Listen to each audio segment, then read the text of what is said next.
Well, the political climate in Uzbekistan continues to be unstable after government troops opened fire on demonstrators last week, killing an estimated 500 people.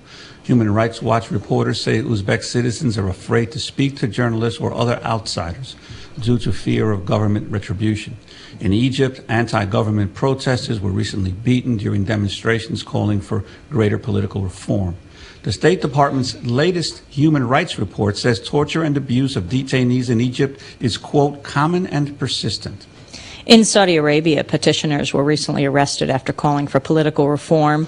Amnesty International has long called for reform of Saudi Arabia's criminal justice system, where defendants face convictions based on confessions obtained under torture or deception.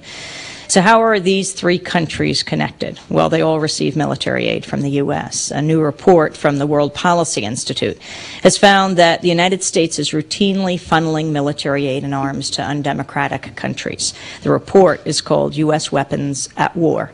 It finds that in 2003, more than half the top 25 recipients of U.S. arms transfers in the developing world were defined as undemocratic by the State Department. We're joined now in our studio by Frida Berrigan, Senior Research Associate with the Arms Trade Resource Center of the World Policy Institute. She's author of the new report. Welcome to Democracy Now!, Frida. Thank you. It's good to be here. Before we talk about the countries we just mentioned, let's start following up on this pipeline in Georgia.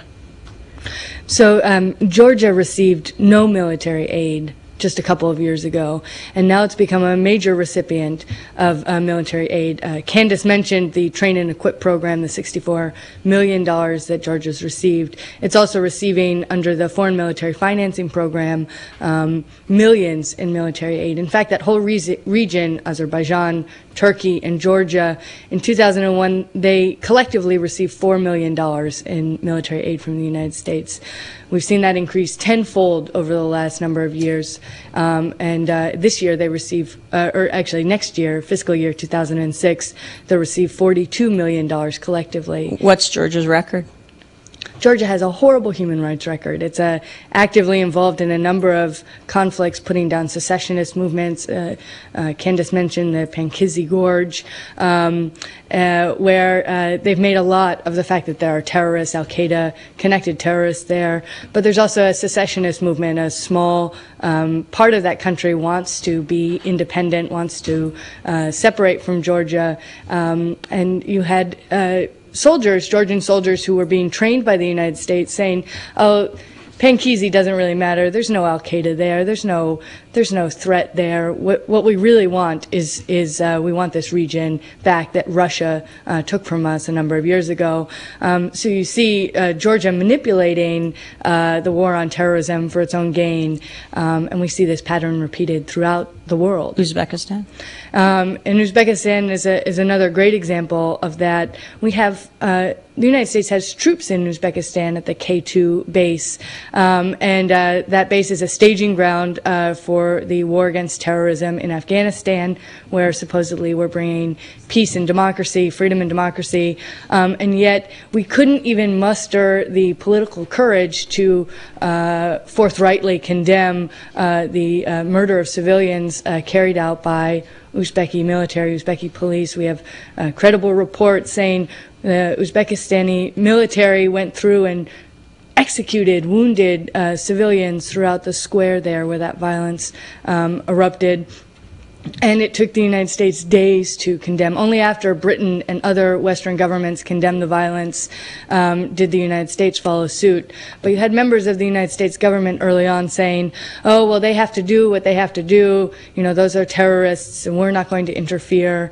And yet we've increased military aid to Uzbekistan by many times over, and been doing training programs with their military. And we have the Uzbeki government boiling people alive. The human rights record there is extraordinarily bad, and the United States has again and again turned away from that. And only just recently minorly punishing the Karimov regime, but not even because of their human rights record, but because Karimov crack down on non-governmental organizations like the Open Society that have been acting in Uzbekistan. So we withdrew some military aid, but to protect U.S.-based NGOs, not to protect the rights of citizens of that country. Well, take us through some of the other top recipients that have non-democratic governments. I'm sure that that some of them might come as a surprise to some of our listeners, although our listeners are pretty well informed about what's going on in the world. Mm-hmm. We give a surprisingly large amount of military aid to Nepal, which your listeners will know. The government there, the king, the monarchy, basically cut off the entire country from the rest of the world recently. We didn't withdraw the U.S. Ambassador there. We didn't withdraw military aid. We continue to back that country. Indonesia is another place where, for a long time, the United States has been forced to hold off on military aid because of pressure by grassroots organizations in this country, because of the Indonesian military's horrible record of human rights abuses and extrajudicial killings. There's a number of criteria that Congress has put into place saying, well, they won't receive military aid again until these criteria are all met. But Condoleezza Rice's first act, or one of her first acts as the new Secretary of State, was to certify Indonesia for IMET training, for military training once again, pushing aside the fact that none of those criteria that Congress set into place have been met. And then just this week, the Indonesian president was in Washington, met with President Bush. They had a joint press conference. They were very chummy. The press conference was actually, most of the questions weren't about Indonesia, but about stem cell research, which is sort of strange. But at that press conference, President Bush said, well, we're really pushing for normalization of full military ties. And that word normalization really stuck with me, because I thought, well, the Indonesian people's relationship with the Indonesian military is far from normal. In fact, it's marked by extraordinary violence. And you know, the United States government wins, U.S. weapons manufacturers win, but the Indonesian people really lose with normalization of ties.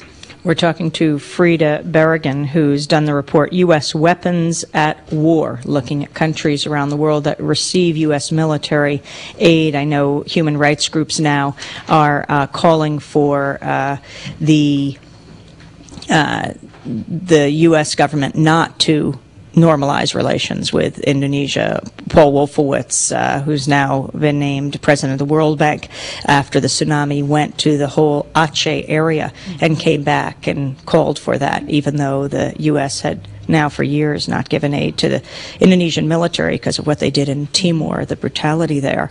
I think human rights groups don't see it as a done deal or that it can be stopped. Right. Yeah, there is still a lot of pressure that can be mounted against the United States government and allies in Congress who have seen what the Indonesian military is capable of. So it's not a done deal, but I think the tsunami created this huge opening of space for something that the Bush administration really wanted for a long time, which is restoration of ties with what they call, again and again, the world's largest Muslim democracy. And that relationship against the backdrop of the war on terrorism is so important that they're willing to turn a blind eye to the Indonesian military's ongoing abuses. What about Egypt, which has long been a recipient of U.S. foreign aid in general, and one of the biggest historically? There's a recent election there, another in a series of charade elections there. There's really virtually no ability of any opposition candidates to mount a credible campaign against President Mubarak. What's the state of the military aid there?